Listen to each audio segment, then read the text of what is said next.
এইটা হচ্ছে এতাল গাছ। এখানে প্রচুর কাটা, প্রচুর খেজুর গাছের মতো কাটা।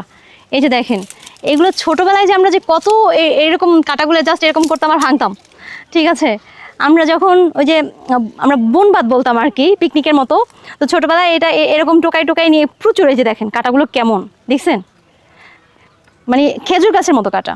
তো ছোটোবেলায় এগুলো টোকাই নিয়ে তারপর রান্না করতাম, রান্না করে আমরা পিকনিক করতাম। কত সুন্দর ঘরের মতো, দেখেন গাছগুলো কি সুন্দর চিকন চিকন, মনে হচ্ছে খেজুর গাছ। এটাকে বলে এতাল গাছ। এটা আমাদের এই যে খাল, পিছনে বাড়ির পিছনে খাল, খালের পিছনে মানে সাথী হইতেছে এই গাছ, অনেক অনেক ছিল, কাইটা ফেলছে। এই যে দেখেন আরও আছে, এই যে অনেক অনেক এরকম প্রচুর দেখবেন। এই যে দেখেন,